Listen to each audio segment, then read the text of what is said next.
Served from day one. I mentioned that this is not an issue that should have gone to CAS. It was just an issue of bad lawyers. As I've always said, Lord Justice Denny once said that in a domestic tribunal, a good layman is better than a bad lawyer.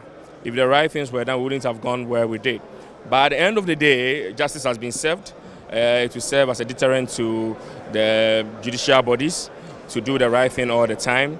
The reason I went was also to ensure that such regulations are not used negatively against other clubs. So I believe that going forward, I've helped to reshape the legal framework of our football, and I'm a proud man.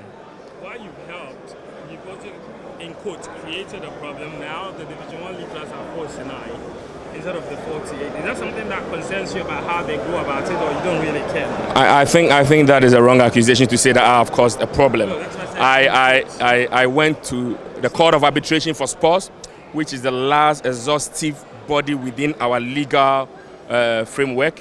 I went there, I got justice.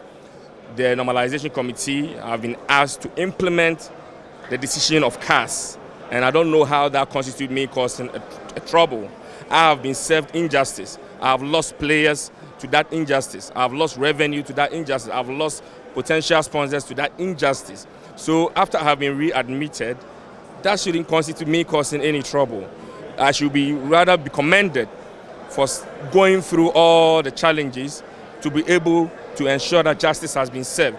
So you should pat me on the back and not rather accuse me of doing the right thing. It's not an accusation. It was a case of saying now they have 49 clubs as a result of that. Per the ruling, they are not supposed to be 49 clubs. Some people have decided to complicate the issues here, which for the good of the game, I have decided to let it go.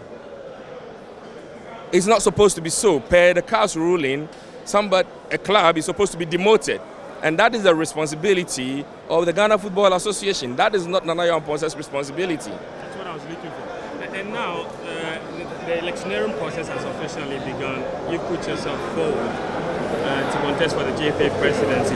How does it change your campaign strategy from now onwards? Nothing changes. I've been underground more or less for 2 years since President Nyantechi was in office. I brought my manifesto. I've been sharing my vision. I've been sharing my message. I've been engaging the stakeholders. I've been listening to their problems that they've been going through for the past 2 decades. And I believe that these are problems that have practicable solutions, pragmatic ones that we can solve if we decide to do.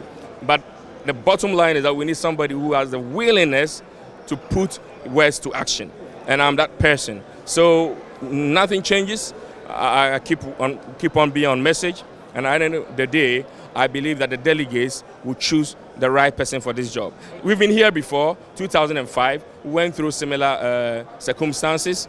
And a young man at my age then, the delegates saw it wise to choose him to lead them. And he led them for 13 years. I am here, another young man, coming out to lead them. I've proposed to lead them. They have confidence in me. They are reposing confidence in me, and I will not let them down. Okay. Just one short question. What do you have that the other candidates don't? My duty is to tell you what I have, not what they do not have. It's their responsibility to tell you what they have too. As I've said earlier, we need somebody with integrity to help restore the integrity of the game. What brought us here was deficiencies in our integrity, which was exposed by the number 12 video expose. We also need somebody who understands commercialization of the sport, because the sport is no longer a recreational activity. We also need somebody who understands the development of grassroots football, which forms the foundation of our football on which we will build the superstructure of Black Stars. If we have somebody who has these 3 things, I believe that our football will move to the next level. I brought him downstairs. It's not fair. It's very important. I understand. Please come.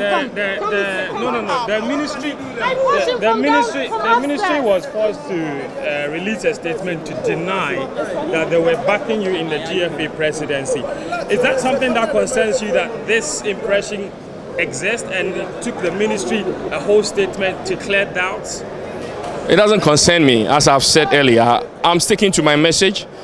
Government did not write my manifesto for me 2 years ago, and I don't believe that government has stopped any aspirant from putting out their vision. These are all propaganda that I don't like to delve in. I like to stay on message. I like to engage the delegates on what matters, what will move our game forward. These shenanigans will not derail me from my vision at all. So the government isn't backing you? I have answered that. They are not backing me.